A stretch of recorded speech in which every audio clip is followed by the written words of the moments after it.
My favorite thing about Shipt since I signed up for Target Circle 360? No price markups when I order same-day delivery from tons of local stores. Only a handful of alcohol retailers and items don't count. I won't lie, I've had too much fun being like, markups on groceries? Not in my fridge. Markups on pet food? Not for my DOG. Markups on tools, electronics, home goods, meds? Not in my house. Anyway, it's awesome. Order now at shipt.com/360. Terms apply. Running a business comes with a lot of what-ifs. But luckily, there's a simple answer to them. Shopify. It's the commerce platform behind millions of businesses, including Thrive Cosmetics and Momofuku. And it'll help you with everything you need. From website design and marketing to boosting sales and expanding operations, Shopify can get the job done and make your dream a reality. Turn those what-ifs into... Sign up for your $1 per month trial at shopify.com/special offer.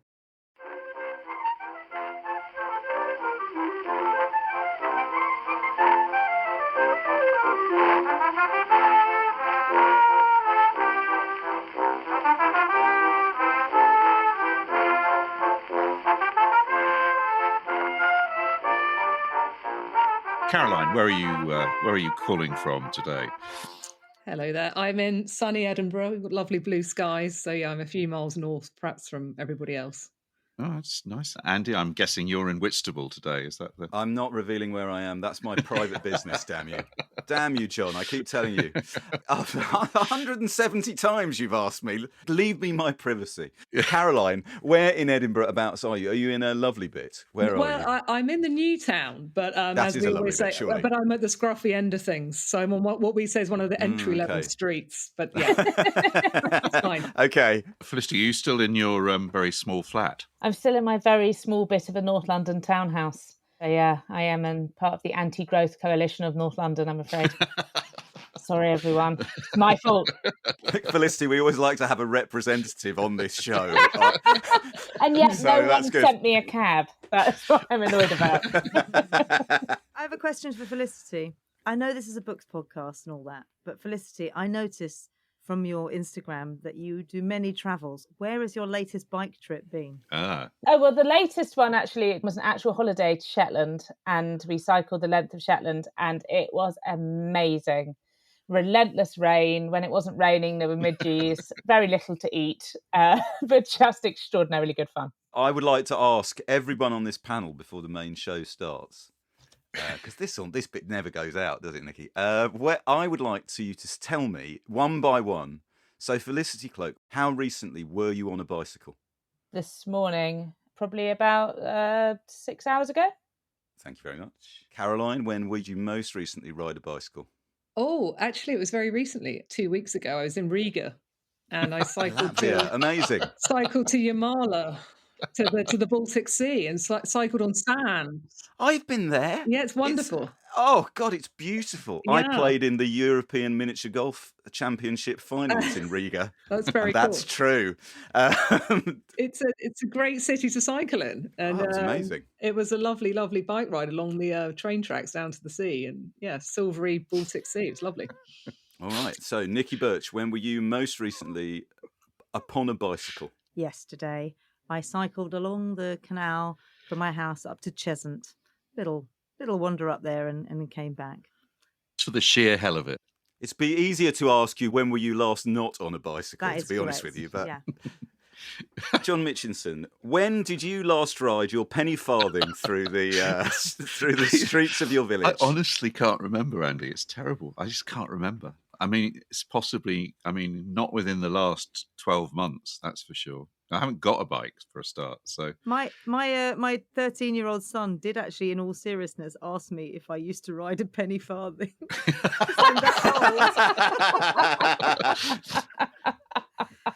I mean, come to East London. They are yeah. No. Can I ask you, Andy? Can I throw it back to you? When were you last on a? Certainly. Well, I've got a bike, and I used to ride my bike around the streets of my mystery location. Yeah. But I got a puncture about 5 years ago, and I couldn't be asked to fix it. So it's not. So I haven't. About 5 years ago, maybe, since I've been on a bike. Yeah. I haven't been on a bike in my 50s. There you go. That's pretty good. That was something of my carefree 40s that I did. John, take us in. Hello and welcome to Backlisted, the podcast that gives new life to old books. I'm John Mitchinson, the publisher of Unbound, the platform where readers crowdfund books they really want to read. And I'm Andy Miller, author of The Year of Reading Dangerously. And today we're joined by two guests, one returning and one debutante. Welcome back, Felicity Cloak, and welcome for the first time, Caroline Eden. Hello. Thank you. Hello. Felicity Cloak is a food writer and the award-winning author of The Guardian's long-running How to Make the Perfect series, as well as 5 cookbooks, including the Andre Simon Award shortlisted The A to Z of Eating. Her first culinary travelogue, One More Croissant for the Road, was shortlisted. Was that a Dylan-inspired title? Vaguely. Not officially endorsed. Yeah. Don't come after me with Brit. All titles are vaguely Dylan-inspired, Felicity, but sure. One more croissant for the road. To the valley below. Yeah. I'm going to see Bob Dylan next week. I'm excited. Don't tell him. Don't tell him. Okay, yeah, fine. And anyway, that definitely entirely separate from Bob Dylan inspired book was shortlisted for a Fortnum & Mason Award. And her second, Red Sauce, Brown Sauce, again not inspired by Bob Dylan, A British Breakfast Odyssey, was recently eulogised by John on our episode about Paul Theroux's The Kingdom by the Sea. Both books are published by the Mudlark imprint at HarperCollins.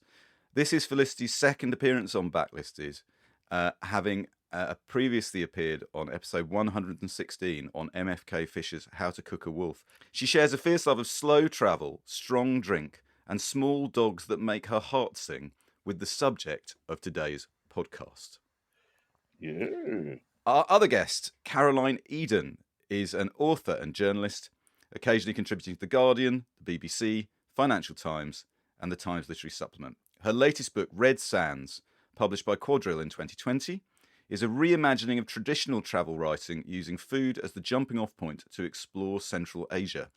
It was a Book of the Year for the Financial Times, Sunday Times, and the New Yorker. Swank. It also won the Andre Simon. Oh, we've got Battle of the Andre Simon Award for Best Food Book. That's good. Well, is it Andre Simon? Is it Andre Simon? Yeah, I think it's Simon. Yeah. I apologise to Andre. She is currently writing a memoir set in Edinburgh, but which opens in Uzbekistan and ends in Ukraine. Whoa. Yes. When were you last in Ukraine? Just last November, actually, in Lviv, out in the far west. So I had big plans to go back, which is now obviously kibosh. Wow. And were you on a bike then? I sadly was not. Okay, on right. bike. Just establishing our bona fides on the bike front. And this book is coming out. It's not for a while. I think it's spring 2024. Okay. Well, thank you both for coming, and thank you for choosing this book. Thank you. Yes, the book we're here to discuss is Full Tilt, Ireland to India with a Bicycle by the Irish travel writer Dervla Murphy, first published by John Murray in 1965. But before we hitch on our panniers and don our ankle-length underpants, Andy, what have you been reading this week? Well, I was at a different literary festival this weekend. I was at Henley-on-Thames, and I was there to interview the satirist, although he prefers to be known as humorist, Craig Brown. Now, we have talked about Craig Brown several times on this podcast. He wrote a book I absolutely love called Mam Darling, which came out about 4 or 5 years ago. He wrote a book about the Beatles, which has been a huge bestseller, called 1, 2, 3, 4. Both of those books won awards. And this is a selection of his humorous writing over the last 15 to 20 years. So it features pieces from publications as diverse as Private Eye, The Oldie, The New Statesman, Reader's Digest, New York Review of Books, Vanity Fair, Daily Mail, etc., etc. And it's a kind of smorgasbord of the different types of thing that Craig writes. So there are book reviews which sort of bleed into profiles. There are satirical pieces, but there are also the diaries that he writes for Private Eye. we had a really interesting conversation about the financial merits of each of these disciplines, that it's far more financially rewarding to write a private eye diary than it is to write a book review, because of the amount of due diligence that goes into one and the total lack that goes into the other. So this book features parodies of everyone from Mary Berry to Mary Beard, from Robert Macfarlane to Jacob Rees-Mogg. I can tell you that Craig read out several of these pieces to the audience, a sold-out crowd, and every single one of them absolutely killed. They were brilliant. But I'm just going to read the introduction to Haywire, which he read, because it's funny and it also raises an important topic that we all here have to deal with every day of our lives. So, for one lucky backlisted listener, opportunity knocks. Craig Brown, I am featuring. Yes, he listens to Backlisted, everyone, and he'll probably hear this. So, Craig, thank you ever so much. Here is the introduction to his book, Haywire. What is James Bond's middle name? While I was compiling a Christmas quiz, I hit upon the idea of a section devoted to the first names of famous characters in fiction. What, for instance, was Jeeves's first name? What was Captain Hook's? My thoughts strayed then towards middle names. Did James Bond have a middle name? Like Captain Hook, he was an old Etonian. Precociously so, both were expelled. Etonians tend to have fancy middle names. Boris Johnson's is de Pfeffel. Ian Fleming's was Lancaster. And it seemed likely that Fleming had come up with something similarly off-centre for Bond. So, I did what all researchers do these days. I typed James Bond middle name into Google. This gave me 2,020,000 results. The first directed me to a website called Quora, which confidently informed me James Bond's middle name is Herbert. He is James Herbert Bond. Ever the martyr to accuracy, I thought I'd better double check, so I clicked on the next site, which was Yahoo Answers. Here, to the question, what is James Bond's middle name, came the answer, Bond's middle name was Herbert, brackets, on Her Majesty's Secret Service.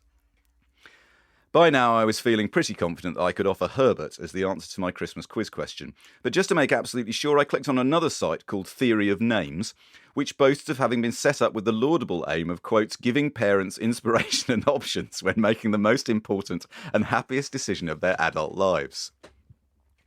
We asked ourselves, does the most famous name in British spy history have a middle name? They announced, before going on to confirm the seemingly universal opinion that yes, Bond's middle name was indeed Herbert. Readers were then directed to the original source of the information, so I clicked on the link just to be sure. To my surprise, the source was given as Craig Brown. I have a terrible memory, not least for my own writing, so I couldn't remember ever having stated that James Bond's middle name was Herbert. But here it was, reprinted in full from an article I'd written 10 years before called 13 Things You Didn't Know About James Bond. Number 1 was, James Bond's middle name is revealed only once in the entire canon. In On Her Majesty's Secret Service 1963, Bond is being held in a raffia work cage suspended over a pool of piranha fish while the villain Dr. Peevish taunts him by saying, Herbert, Herbert, Herbert, over and over again. Finally, Bond can bear it no longer. Go on, kill me, please, he screams. But at that very moment, he spots Dr. Peevish's Christian name on the laundry mark attached to the raffia work cage and shouts, do your worst, Dibdin. While Peevish is blocking his ears in anguish, Bond makes good his escape. I double-checked all the other sites, and sure enough, the Herbert trail always led back to me. Somewhere along the way, a joke had been transformed into a fact, and now, like the prankster who balances a bucket on water on the top of a door and then forgets it is there, I had stepped into a trap of my own making. I still find it hard to believe that anyone who read my original article could have taken it seriously, particularly as all the other claims I made about Bond were equally preposterous. One read, for the past 40 years, James Bond's older brother Basildon has been a leading figure in the stationery business.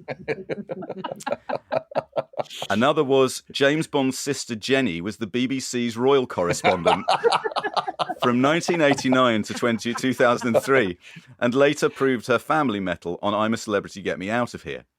The first full-length Jenny Bond movie, scheduled for release in early 2007, is rumoured to be less stridently manly than the usual Bond films and features the all-action heroine grappling with the Earl and Countess of Wessex in a 6-inch deep pool of ornamental goldfish. So this is the last paragraph. In the glare of the internet, the border has been blurred between true and false, authentic and concocted, nutcase and expert. Ignorance is now an accepted form of omniscience. On social media, anyone can rule the world, free to say what's what, unshackled by the constraints of knowledge or expertise. Of course, this makes my job all the easier. A world gone haywire has long been the satirist's guiding star, hence the mix of scorn and delight with which Thomas Middleton titled his 1605 comedy, A Mad World, My Masters. If Donald Trump can be president, and Boris Johnson can be Prime Minister, then why shouldn't James Bond's middle name be Herbert? So there you go. And that's just the introduction. That's Haywire by the Craig Brown, Fourth Estate, £25. Wonderful book. John Mitchinson, what have you been reading this week? Never go on after the comedian. I've been reading a book called In Search of One Last Song by Patrick Galbraith, published by William Collins, subtitled Britain's Disappearing Birds and the People Trying to Save Them. And it is, as you can imagine, a somewhat elegiac book. The book concerns 10 birds, all of which are heading for extinction in Britain. The black grouse, the hen harrier, the lapwing, the lovely lapwing, which is on the cover. So Patrick Galbraith's a young writer, and he is interesting in that he writes for both sides of the fence. He writes for the Shooting Times, but he also is in touch with activists. The book opens with a conversation between him and Chris Packham, who is, as you probably know, despised by the shooting lobby. So he's an interesting middle ground writer and thinker. What I really like about the book is that he goes and talks to people who actually work in the countryside, like coppicers and reed cutters and farmers and gamekeepers. But he also talks to musicians and poets and folklorists. And he talks to farmers and he talks to landowners. It's an incredibly balanced and I think rather beautifully constructed book. He takes each of these 10 birds. He lays out what needs to happen, most of it along the lines of sort of restorative, regenerative farming and better communication between the various interest groups. But like a lot of good nature writing, where he's at his best, I think, is writing direct observation of nature. I'm going to read a little bit because it just gives you... You don't expect to bump into the northern poet Tom Pickard in the book. He does. Here he bumps into Tom Pickard. In 1964, long-haired, 18 years old and just married for the first time, Tom Pickard knocked on Basil Bunting's front door, saying he'd come because he'd heard that Bunting was the greatest living poet. The old Quaker modernist looked at Tom's notebooks and told him to leave the short stories and drama and to focus on the poetry. The meeting was an essential moment in the British poetry revival, and in time, Allen Ginsberg, the visionary mind of the Beat generation, would call Tom one of the most live and true poetic voices in Great Britain. I only really came, though, to hear about the black grouse, and Tom, in his slippers, that's standing at the door with the toast. He sits and I eat. Yesterday, he tells me, looking around at the boxes, he spent some time trying to find the pictures of that lonely bird, but he still hasn't unpacked everything, and he had no luck. He's been visited by this one solitary black grouse, which is the last black grouse in the area. I think he was just getting blown off course, and he'd land outside the window. He was very curious in the way black grouse are, and we'd stare at each other forlornly. Then he'd let me take his picture. Tom says he knows fuck all about birds, and that the person I want to speak to is his old friend Colin Sims, another poet. But they are a presence in much of his writing, from the wren, perched on a hawthorn, singing a scalpel song in his erotic epic Lark and Merlin, to the rooks and ravens riding the wind in the Fiends Fell journals. Fiends Fell charts the struggles of bankruptcy above the cafe and the wonder and brutality of the hills out beyond. He points to my toast. You get on and eat your scran, I'll talk. Part of the reason Tom thinks his time on Hartside Moor was the most prolific of his life was the vulnerability. You could walk all day and never see another soul, and certainly you could die out there. Just the sheer, startling, overwhelming beauty and the terrifying cold in that house. In winter, Apart from the black grouse, there were no birds around, but I had the companionship of the wind.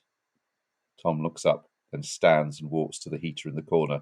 He grunts as he twists the dial and then shuffles back across the rug and sits. I used to go out towards the end of January every year, he continues. I would hear golden plovers. They tended to nest in the same place, and the curlews came at a particular time. Everything returned. He pauses as I finish my last piece of toast and then adds, they were the thing that sort of brought the fells back to life. Despite saying that he knows fuck all about them, Tom believes his poetry would be totally bereft without birds, and knowing fuck all might be the point.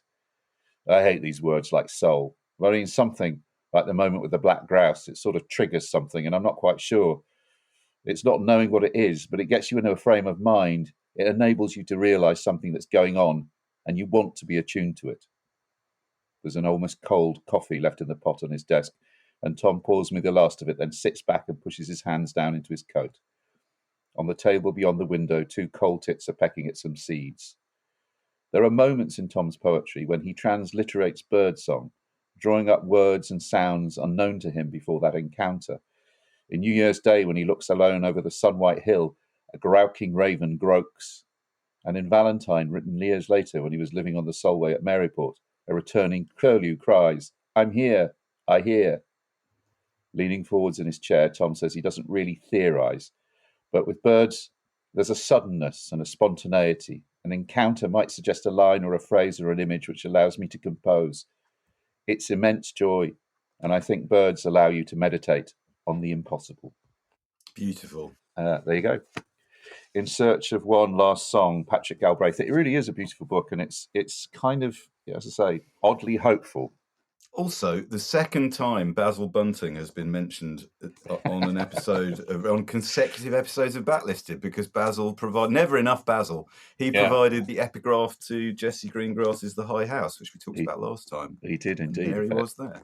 Yeah, well, it's the north. Anyway, In Search of One Last Song, Britain's Disappearing Birds and the People Trying to Save Them, Patrick Galbraith, 1899, from William Collins.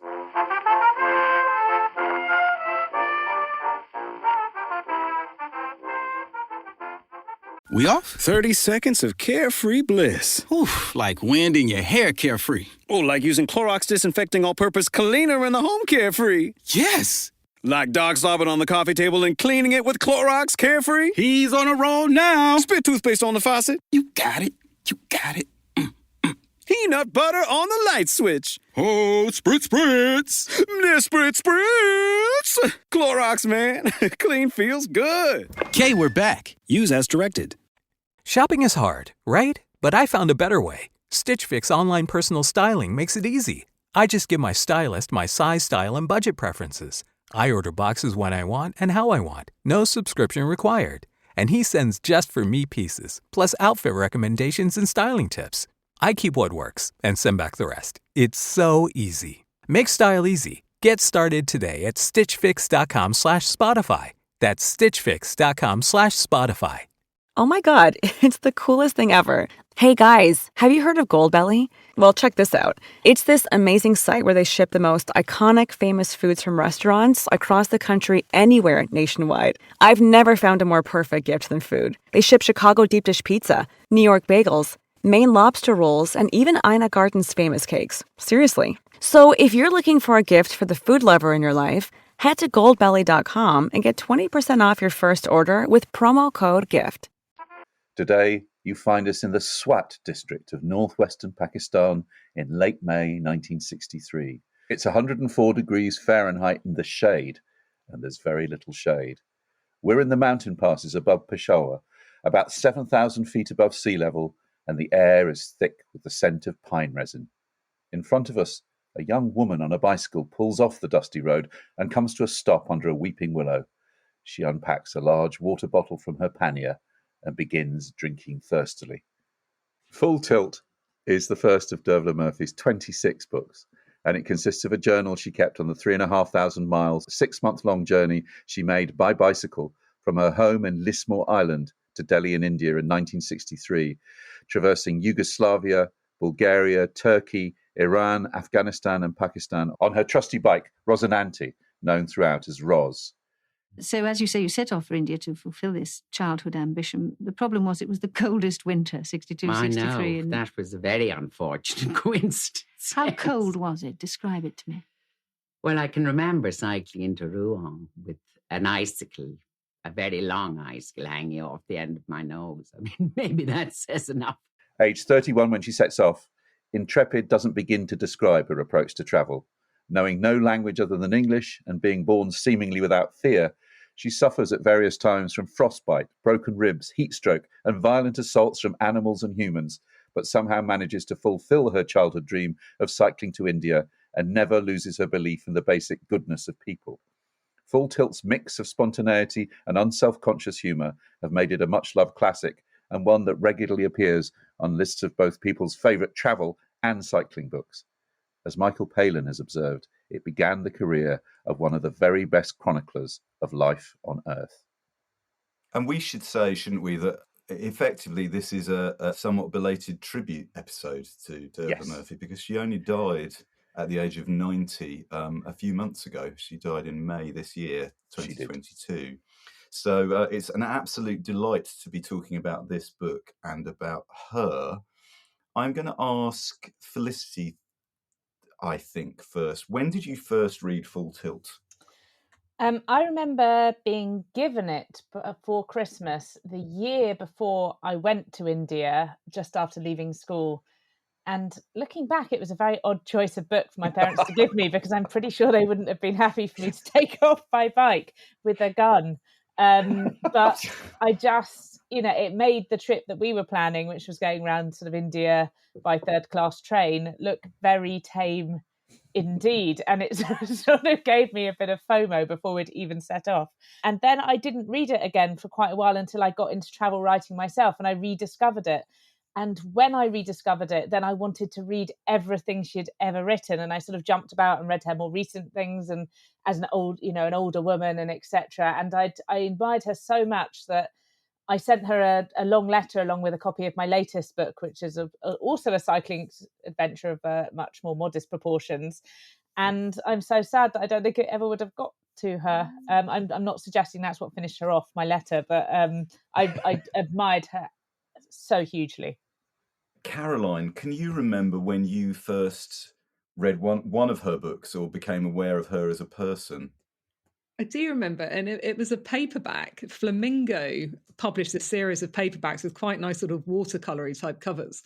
And it was the one on Ethiopia, in Ethiopia with a mule, and I was an A-level student.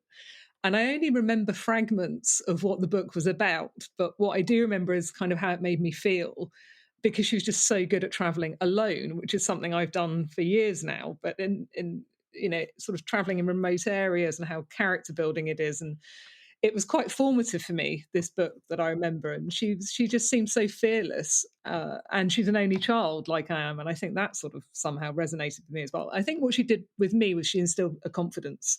And then a bit later as a bookseller, I was a bookseller for about 6 years. I ran the floor which had the travel section in it, and I would just cherry pick paragraphs when I was basically working behind the counter. And I started to travel back and forth to India about that time as well, and that was when I read Full Tilt, I think. And then much later, when I was living in North Yorkshire, I started to collect hardback travel books as a sort of hobby, buying them in that bookshop in Sedbergh, Westwood Books in Cumbria. And I've discovered just recently I have more of her books than any other travel writer, just I think because she's so prolific. I would like to say to the managers of bookshops who try to prevent their staff reading at the tills, what a mistake you're making.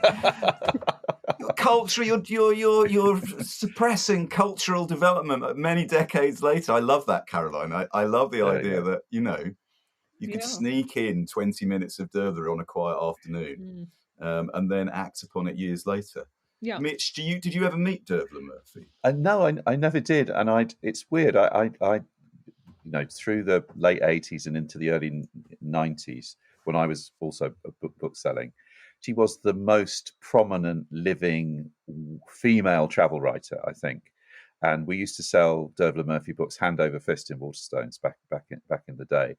But curiously, I'd never read Full Tilt until we were preparing for this. I'd never read the first one. And I really wish I had, because I really liked the couple of books of hers I've read. I read the Northern Irish book, A Place Apart, which is a very different kind of book. Again, her fearlessness of going in and not really kind of caring about who she's talking to, just listening. And then I think she did in the end have to leave Northern Ireland slightly kind of under certain sort of threats of or not. I'm sure that she would have, if any woman would stand up to threats, it would be Dervla Murphy. But I think the thing that really struck me about reading Full Tilt was understanding where her urge to travel came from. The thing that Full Tilt showed me is she's much more interesting psychologically than I was expecting. The story of her, which I'm sure we'll come on to, the story of her childhood, why she didn't go travelling on a bike until she was 31 years old. Well, I'd never read Full Tilt before, and it made me very nostalgic. It gave me 3 hits of nostalgia. It made me nostalgic for the world she describes within the book. A world which is, to me, it seemed, even as I was listening to it, has turned for the worse in all sorts of ways. The countries she's described, which since she wrote about them, have been ruined by various wars or catastrophes. It made me nostalgic for a world which was so undiscovered that it could be such fresh material for a writer of this sort. Writing a book that probably wasn't called travel writing when it was published. And it made me nostalgic for travel writing this good. It made me remember what travel writing was like. And everything I've just said is contained in the very first sentence. This is the only bit of this book I'm going to read on this. I'm going to let everybody else do it today. But the very first sentence of this book is, on my 10th birthday, a bicycle and an atlas coincided as presents, and a few days later, I decided to cycle to India. Now, that's one of the greatest first sentences of any book we've ever featured on Backlisted. Folks, I have to give you an insight. I'm going to read it again. On my 10th birthday, a bicycle and an atlas coincided as presents, and a few days later, I decided to cycle to India. There's no bit of that sentence that isn't doing some heavy lifting, as people would say nowadays. It's an absolutely magnificent book. I in terms of the clarity of observation and then expression, which is what you want from not just travel writing, I suppose. It's what you want from good writing of any kind. I'd just like to ask Nikki, as our resident cycling expert, had you read this book before? There's other cycling experts in the room, just let it be known. Well, our resident one. You are our resident one, to be fair. That is true. I hadn't read the book before, and I haven't read that many cycling travel books. I tend to read cycling biographies, but not travel books. Right. And I was really taken by it, and it made me feel I'm a wuss. That's what I took away, thinking I am such a wuss. She is the hardest woman I've ever come across in my entire life. Nikki, did you like the fact that she actually had the gears taken off her bike before she set off? I mean, literally, that is the clip. I've got to play. It's just literally the most extraordinary. incredible thing. Yes, I'd missed that detail. I only realised that. Yes. I only realised that after she'd gone over the Himalayas. I'm not a cyclist, but even I was a little shocked at that. Yeah, this is her talking in 1993 about her bicycle Roz on Desert Island Discs. The bicycle, certainly the bicycle you went out with in the first place to India is a very ordinary affair. No gears. No gears. No, it had originally 3 gears, but I had them removed because in those days they were quite fragile, easily upset. And they would have been more trouble than they were worth. I mean, the roads then weren't as they are now. She had a name. You called her Roz, this machine. Yes. It seems to me, reading about the journey, that you carried her as often as she carried you. Well, not quite. But you did carry her across raging rivers and up mountains. Well, yes, now and again. Caroline, let me ask you a question then, about from the writing point of view. I think Dervla Murphy does a brilliant impression of seeming not to pedal while pedaling furiously. How does she achieve the effects that she achieves within the books? How much is she throwing away of the experience to get what's on the page? And do you believe Do you believe her, what she says at the beginning, which is, I just kind of transferred what I wrote in my notebooks into this? That's a really good question, and I'm glad that you asked it, because I do believe her, and I don't generally. It's because it's in the diary format. So the diary format that she uses, these entries, I think they inspire a belief. You believe that she's being honest. It's not like with lots of travel writers of her era where, 20 years later, they're recalling a massive conversation they had on a train somewhere. And you think, well, that's interesting, but I don't believe it, But with Dervla, it was written down at the time, and she's so honest. She admits it's not encyclopedic. She admits she doesn't know what this shrub is. She admits, the nameless meal we had last night. She mentioned she doesn't try to sort of impress you, and I think that's what is her great appeal to me anyway as a travel writer. She is the woman I would like to see coming round the mountain, because yes, she was hard as nails, but you're going to have a good drink with Dervla, and she's going to tell you how it was, and I just think it's believable. And I think that with a lot of travel writing, we know it. People have admitted to it. Bruce Chatwin, Sybil Bedford, great writers, but you can't believe it all. And there's something with Dervla. I do believe it. I think it is true. And Felicity, does one read her for what she's seeing, or for how she's telling you what she's seeing? Oh, it's interesting, because for many travel writers, I would say that it's their vision of what they, how the spin that they're putting on it. And I do find she expresses some very interesting and contradictory opinions in this book. But I think that she also writes in a beautifully straightforward way. As Caroline said, it does feel very honest. And she reserves her more sort of literary turns of phrase almost exclusively for landscapes and sort of flora and fauna. And she's made down there's a lovely description of the massive ranges of the southern Hindu Kush burning against the sky like a white fire. And that's beautiful, and it stands out because mostly it does feel like the kind of diary that you would keep when you were writing a book, or or just writing to friends, as she clearly did. She had such a sort of fresh enthusiasm for everywhere she went. I mean, very occasionally it stands out that she sort of is grumpy with people or doesn't take to people. But a modern writer, I don't think, and Caroline will probably have opinions on this, a modern writer wouldn't put those things in, because you would be thinking, gosh, well, that's my perspective and I should acknowledge my privilege or my bias or whatever it is. Dervla puts it in, and it sometimes can feel what would be described as problematic today, but it's beautifully honest and refreshing in another way. And I would agree. I love reading that, even if her opinions and my opinions don't always coincide. She does an incredible thing, I think, from a non-fiction writer or a memoirist point of view. She manages to fill the book with her personality, and yet you can still see everything crystal clear. And she's almost like Orwell. She writes nothing like Orwell, but you feel you know her, but she's not getting in the way of what she's writing about. And that's a good trick if you can pull it off. And very few writers can. How did she describe herself? Or is it John Murray, that's her publisher, who described her as interviewing her as like trying to open an oyster with a damp bus ticket? She gives. I love that. She gives sort of only so much of herself, and yet I find that enough to get a sense of her as an enormously entertaining travel companion. It's also fascinating to me that what she does is she doesn't give you the flora and the fauna. She doesn't give you, in that Robert Byron kind of possibly even Paul Theroux, here's what Daniel Defoe said about, here's what Marco Polo said about this landscape. It's this extraordinary sequence of memorable details. Her sunburnt arm and the guy pouring motor oil on her sunburnt arm, or there's a little bit later on where she just says she finds a dead body, and it's a most brilliant. We might even read it later. It's just the most brilliant bit of kind of prose. She just sees. Yes, that's right. I mean, and she doesn't even waste the whole paragraph on the dead body.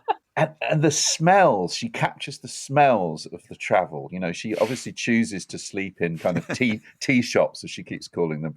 And the heat, the sense of heat, and equally the sense of cold. it's really refreshing when you a narrative to read when you realise how much kind of learning often gets kind of accreted around travel narratives. And there's just something incredibly direct and strong about the way she writes. We should read some, shouldn't we?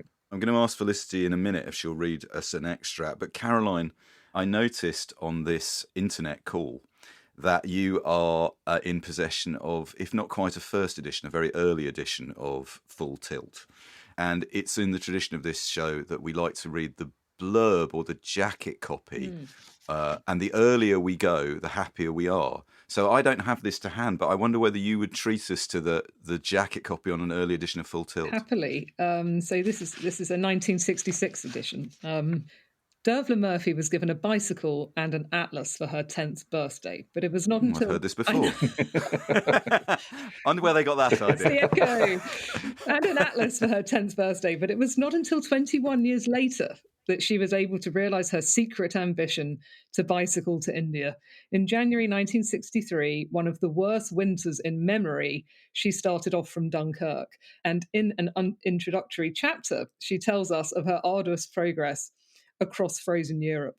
This vivid account of her extraordinary journey is based on the day-to-day diary she kept while riding through Europe, Persia, Afghanistan, and over the Himalayas into Pakistan and onto India.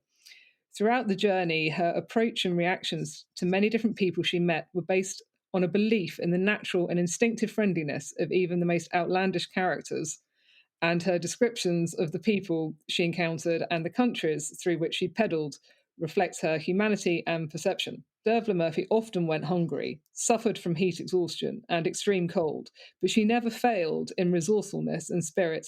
And from the pages of this original book, she emerges as a highly individual, intelligent, like it, and amusing human being. I think that's such a nice. That's ending. Pretty great. Yeah, I think that sort of sums her up. Well done, John Murray. Yeah, I like that. There's a reference, isn't there? John Murray. The John Murray who was the publisher of John Murray at that time. Jock. He said there was no question in his mind from the first moment they met that she was a quote-unquote John Murray author. Yeah. Articulate and eccentric are the two things that seem to endear her to him. Felicity, could you read us a bit so we can hear how that translates into prose? I would be delighted. So this is when she's in Afghanistan, which is her absolute favourite country, I think. She is in love with Afghanistan. We left Kabul at 7 a.m. in perfect cycling weather, with a brilliant warm sun, a cool breeze behind us, and the air crisp and clear. Beyond a doubt, today's run up the Gorband Valley was the most wonderful cycle ride of my life. Surely this must have been the Garden of Eden. It's so beautiful that I was too excited to eat the lunch my hostess had packed for me, and spent the day in a sort of enchanted trance. High hills look down on paddy fields and vivid patches of young wheat and neat vineyards, on orchards of apricot, peach, almond, apple and cherry trees smothered in blossom, and on woods of willows, ash, birch and sinjit, their new leaves shivering and glistening in wind and sun. Lean, alert youths, their clothes all rags and their bearing all pride, guard herds of cattle and nervous, handsome horses and donkeys with woolly, delicately tripping foals and fat-tailed sheep with hundreds of bounding lambs and long-haired goats whose kids are amongst the most delightful of young animals.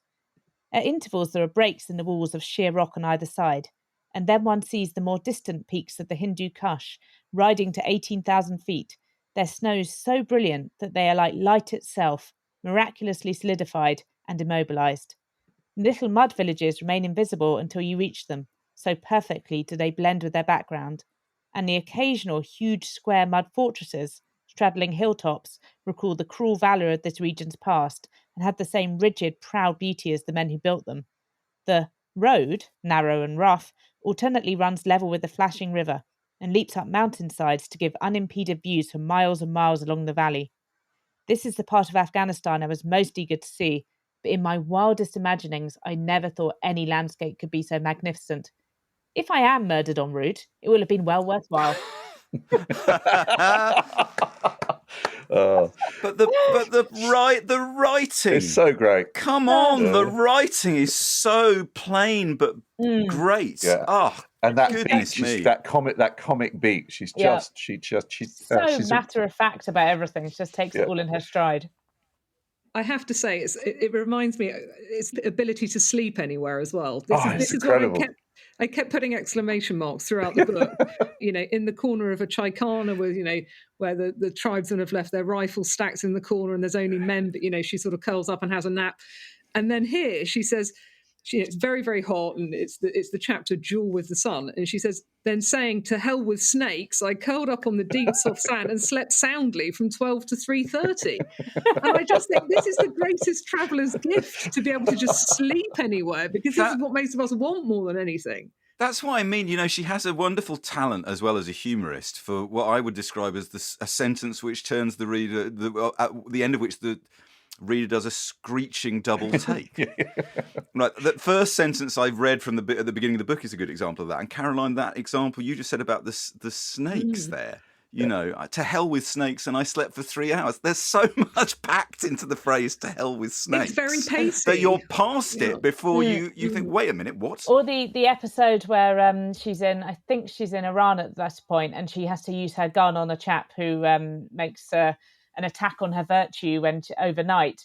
And that is dispensed in, I think, a sentence. It is. He's lit up by the moonlight. She sort of says that this man lit up by the moonlight, and she sees him. And then she says something disparaging about how a man, such a man as him, should have been easily able to overpower her, but hasn't. And I just thought, okay, so that was presumably a rape attempt that you've just sort of swept under. Oh, well, there we are. Totally. Just what a woman. I mean, that's the funny thing, isn't it? Is that not even funny.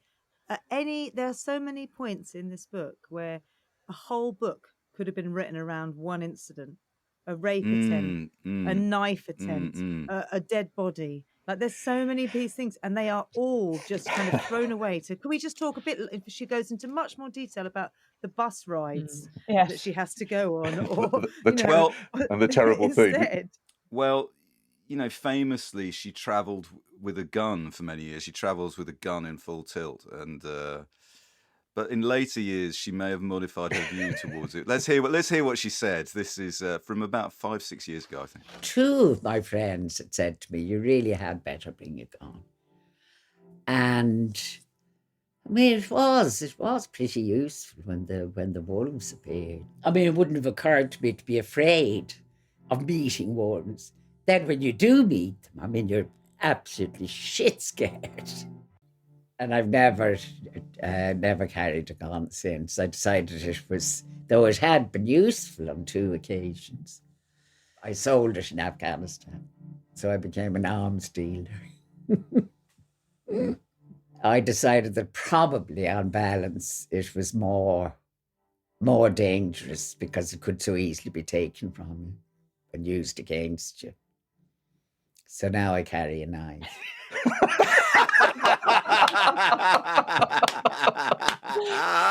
Oh, the timing. I know. The comic timing on that. It's absolutely, it's perfect, isn't it?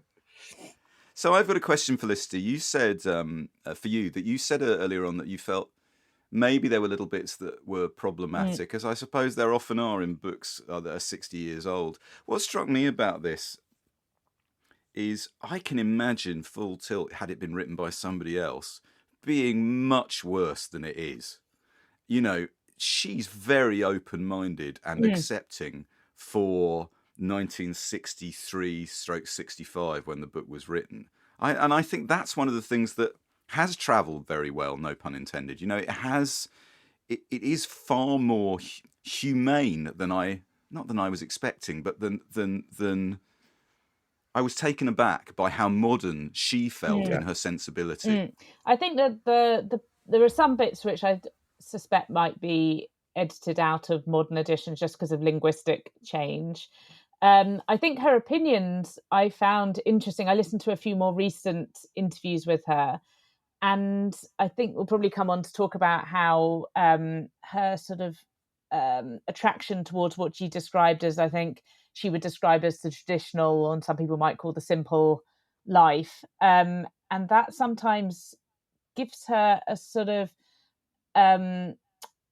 an attraction towards the idea of the way that things have always been done in these countries, but of course her own knowledge of the value of sort of freedom and democracy and literacy. And sometimes there's a time in Pakistan, I think, where she's staying with a middle-class family, and the daughter is desperate to train to be a doctor, and the mother is keen that the daughter should be able to do this, and the father, who she very much respects and says, you know, is a very wise and kindly man, does not want his daughter to do that, wants her to go and get married. And Dervla sort of seems to be drawn towards this idea of a sort of benevolent dictatorship in a lot of instances in the book, which is very interesting because she seems to be completely honest about her opinions. And she later does say, you know, we don't appreciate the equality that women have in the West, which, you know, in 1960, I wouldn't say was complete equality, but she seems to believe is. So she's very happy to contradict herself in a way that feels very honest and fresh. And it is interesting to see someone's unvarnished opinions as opposed to her thinking, maybe this isn't the right thing to write. Maybe I'll just leave that out. And the diary format contributes to that. You see her sort of workings and her, you know, the fact that she is torn on these questions. Yeah, because there's a passage where she says that she's feeling miserable because she's left the Hindu Kush behind. Yet the past weeks have given me, this is obviously Afghanistan she's talking about, have given me something that I know will prove permanent. It may sound ridiculous, but I feel I've been privileged to see man at his best, still in possession of the sort of liberty and dignity that we've exchanged for what it pleases us to call progress. Even a brief glimpse of what we were is valuable to help understand where we are. Living in the West, it's now impossible for most of us to envisage our own past by a mere exercise of the imagination. So we're rather like adults who've forgotten the childhood that shaped them. And that increases the unnaturalness of our lives. I mean, let's be honest, it feels like a bit of a prelapsarian world, although there's poverty. The fact that the countries, you know, what happens, the Russians are already in Afghanistan at the time she's writing. She goes through Iran. You know, she goes through Pakistan, Kashmir, all of these regions that have become now for us some of the most contested and devastated countries in the world, even Yugoslavia. She's making this journey in the year that I was born, and in the space of my lifetime, the change is just terrifying. Caroline, I feel that she, you know, in this book she travels hopefully, you know. Is that true of the later books? You know, does her tone change as she grows older? Does she lose that optimism? I don't think she does, because I think that I just wanted to go back to what Felicity was saying about how she's different. I think it's got a lot to do with where she's come from. So other travellers in the 60s who were going there were coming from quite privileged backgrounds and from very different family backgrounds and educational backgrounds to Dervla. I'm going slightly off piece here, but I think this is quite key to her. So, you know, Bruce Chatwin was there in the 60s. Eric Newby was there just before. Leslie Blanche went there on a commission for the Sunday Times. Eric Newby kind of dropped a Rolex in a pot of, you know, bubbling goat's stew or something. Chatwin was tracing Byron. He was, to leave. And like Dervla was doing none of this. You know, she's not public school. She's from a very different background. She's that's why she's so good. That's why she's so interesting. And I think that she can't shake any of that off. So of course that goes through her work coming forwards, and, you know, later on when she's writing about Palestine, you know, she digs for the underdog always, and I think that she definitely hangs on to that, and that's in this book. And it's just so depressing in a way to read it, because what's happening in Afghanistan now, you know, she was so depressing. She was very lucky to be there in the 60s, where there was this very sort of brief period of relative peace. You know, when Leslie Blanche goes, she has like this massive feast with the king and stuff. I mean, people are doing very interesting things there, not just on the hippie trail, but, you know, the people who are writing about it. And I think, you know, she's completely different to most other travellers who were there at that time. Completely agree. This is not the hippie trail. This is a young woman whose father was the county librarian for Wexford. So she grew up. He died when she was a teenager, and her mother was an invalid for effectively all Dervla's life. So she then looked after her invalided mother. The other book that I mean, if people haven't read, Wheels Within Wheels, the story of her childhood and her looking after her mother is one of the best things I've read about dealing with a sick parent. And again, brutally honest about how much her mother annoys her and how I mean, but in the end, it's full of tenderness and love, both towards the loss of her father, but also ultimately the loss of her mother. But what you need to sort of understand, I think, when you pick Full Tilt Up, which I didn't until, is that she's been like forced to do that thing of giving up her 20s to look after an invalided parent, and now suddenly she can go back to the bike, get on the bike and ride to it. And even though it's the 1963, the worst winter on record, and she gets frostbite and she has icicles hanging off her nose and she gets terrible. Why does she leave in winter? Why does she leave in winter? Because she can't wait to get away. That's it, isn't it? She can't. She's got to go, man. I'm going to do it. I'm going to do it now. 31. Time to go. We should ask you, Felicity, when you get off your bike, as you must occasionally, surely do. Do you sometimes voluntarily, sometimes not? Yeah, sure. Do you make notes every day? Actually, I found this revisiting of Dervla quite inspirational, because genuinely I did think this is what I must do. I would be a better writer if I sat down at the end of the day and instead of sort of, planning. She's got a lovely sense of calm about her. She writes, I think she said there's some delay somewhere, and she said, I had set out to enjoy myself by seeing the world, not to make any or break any record. And I just love the fact that you do get the sense that she's there to enjoy herself. She's never in a rush. If someone says, come and stay with me on my farm for 6 weeks, she thinks, oh, why not? That'll be an adventure. Or go on a camel ride or whatever. She's endlessly enthusiastic and curious and happy to sort of shelve her plans for something.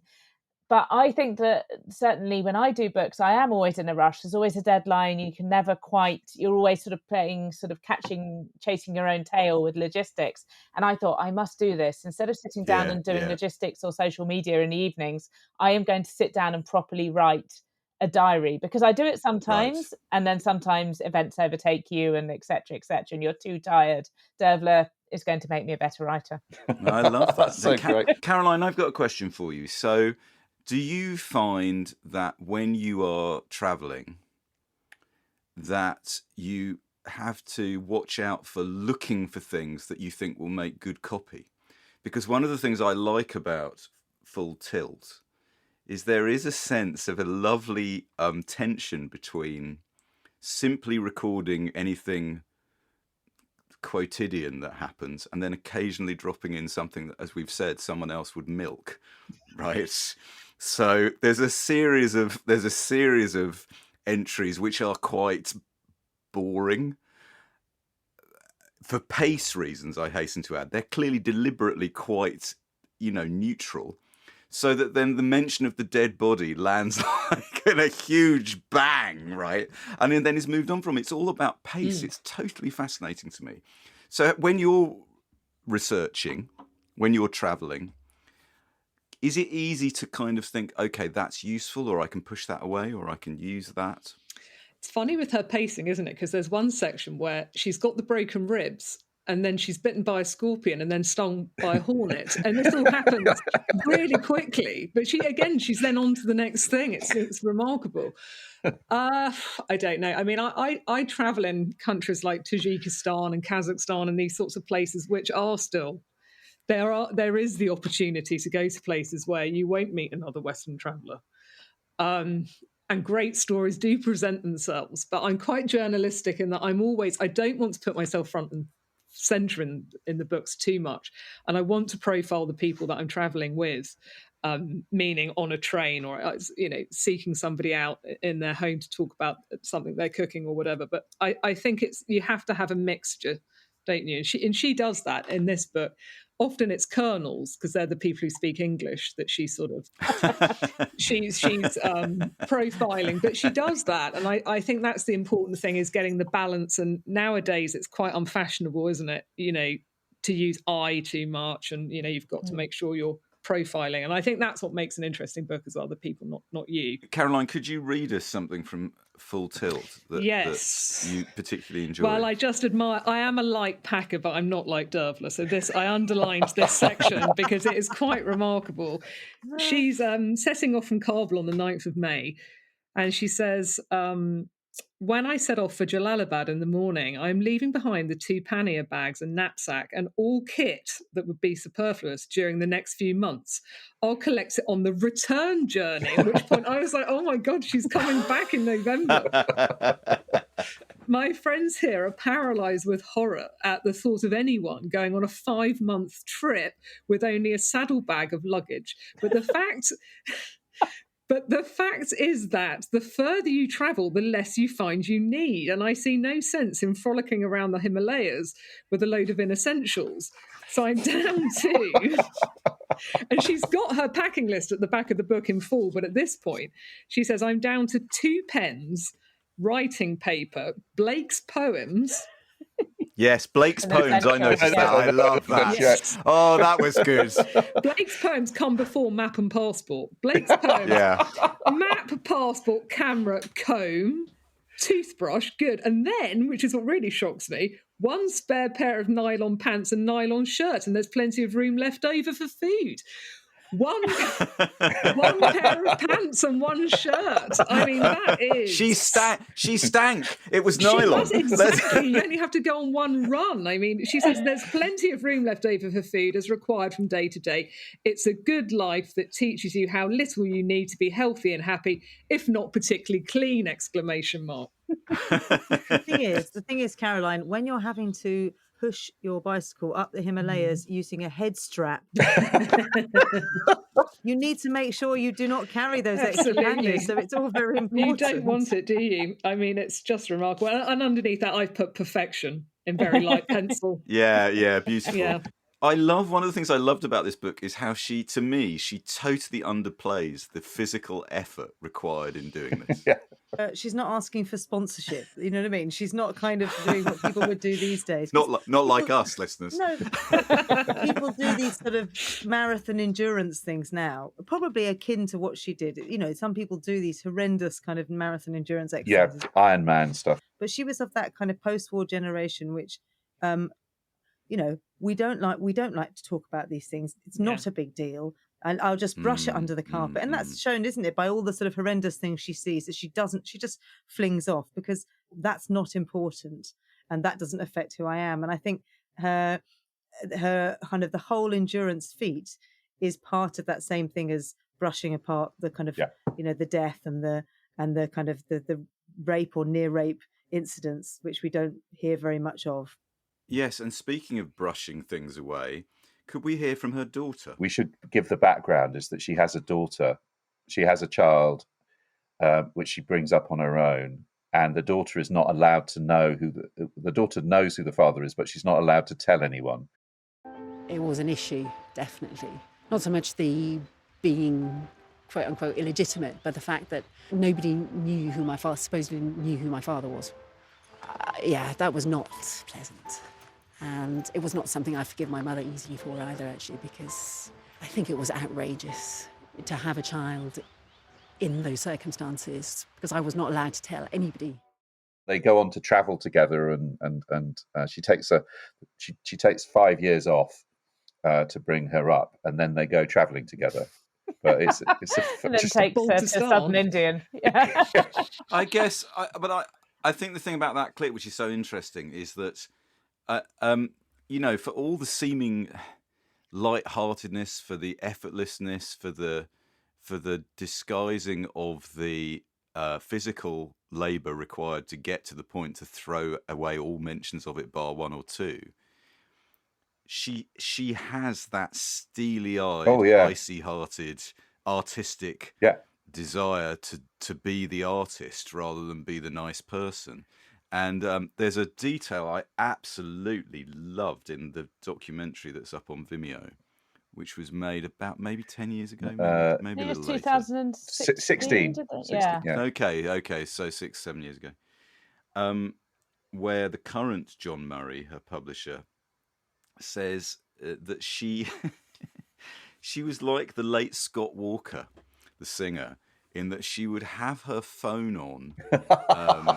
In order to get a book finished, she would just get rid of everything, every distraction, everyone. And Scott Walker famously used to have his phone on for an hour a week, from like 5 p.m. till 6 p.m. And if you wanted to speak to him, you had to get in then. His agent, and the rest of the time he was off, thinking about European decay or whatever Scott Walker likes to think about. Dervla, even better, her publisher says, well, it was one thing. The phone would be on and she'd tell you, well, you can get me at 5 a.m. until 5:30. I mean, you used to ring and think, what am I doing at 5 in the morning up trying to wait for Dervla? But I can only say myself, as somebody trying to land a book at the moment, that I envy her the strength of character to be able to go, why don't you all sod off for 3 months? Just go away and leave me alone. I'm not available. Ever harder in the world, Felicity, I don't know how you feel near the end of a book. Is that your experience? I really envy her that refusal. She never got a computer. She did everything. She wrote it longhand and then she typed it up and corrected it. That is just the dream for me. So yeah, very envious. And I think that it also must have informed the way she travelled, because I don't know how Caroline feels about this, but when you're away, you're never quite away. There's always, you should check your email for work-related reasons, and people have got opinions online about where you're going, what you should be doing, etc. The idea of just sodding off somewhere is incredibly attractive. Greatly appealing. Let me ask you, John, you'll have a view on this, I'm sure. Where does she stand in relation to, I mean, we're all relatively senior. We can remember the heyday of travel writing in probably the 80s into the 90s.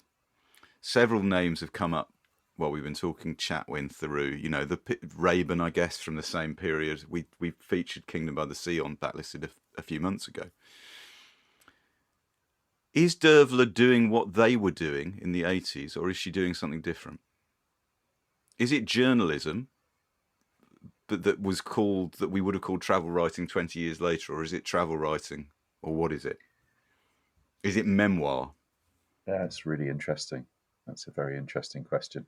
I think it. I have to say, reading Full Tilt, I was quite surprised by just how single-minded it was. I don't think you don't feel that she's doing what she wants to do. There's a wonderful moment in one of the interviews I've read recently where she said, what was motivating you? She said, desire for solitude.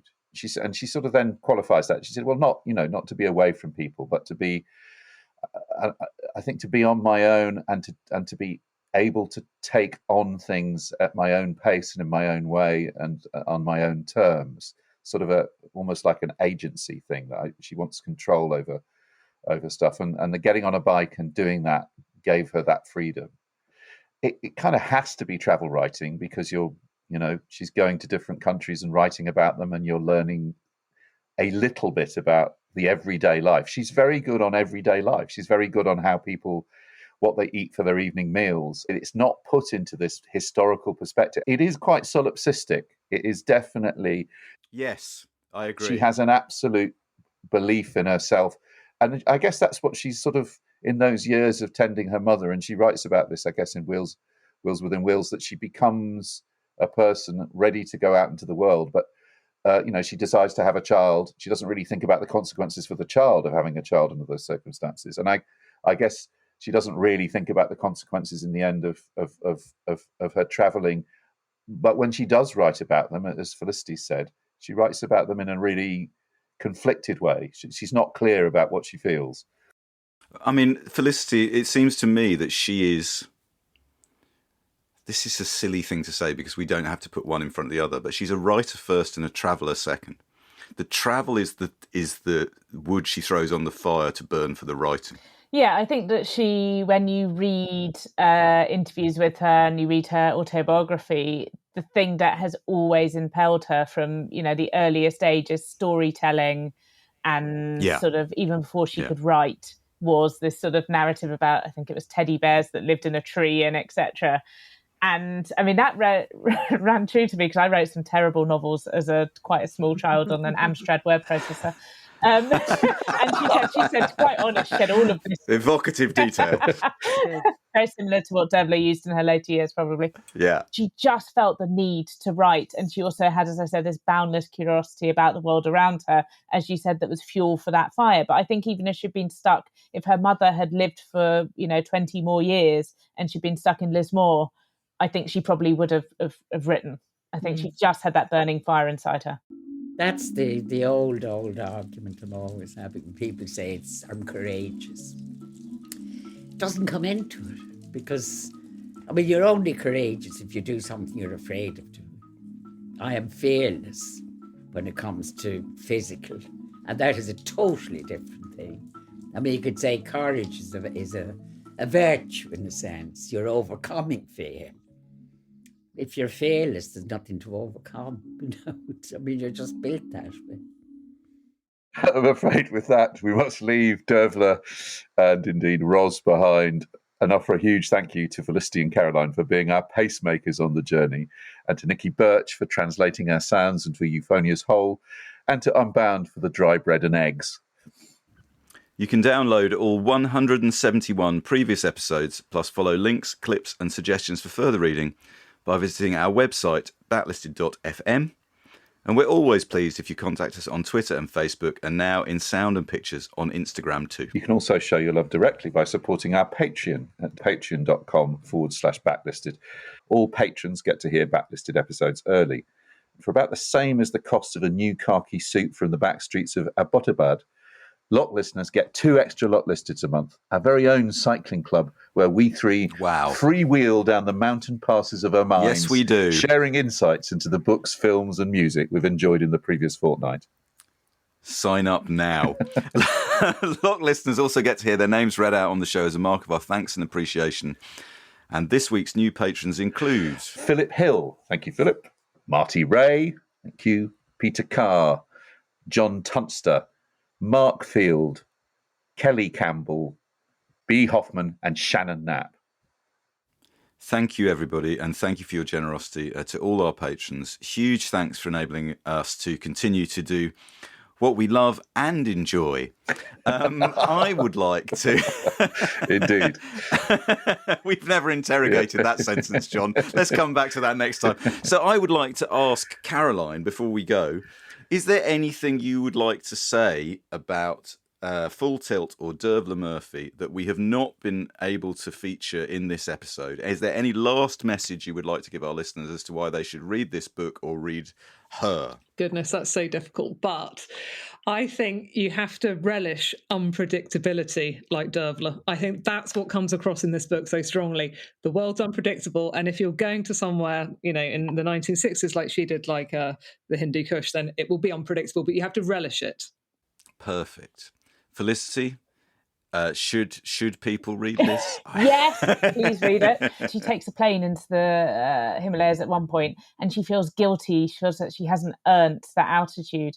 And I think the idea, why I love cycling so much, is that you feel like you've earned every sort of landscape, every view, every tea house stop with your rancid ghee and your, fried eggs. I just think that's, think more about the mode of travel as opposed to the destination. Yes, very good, very good. Here.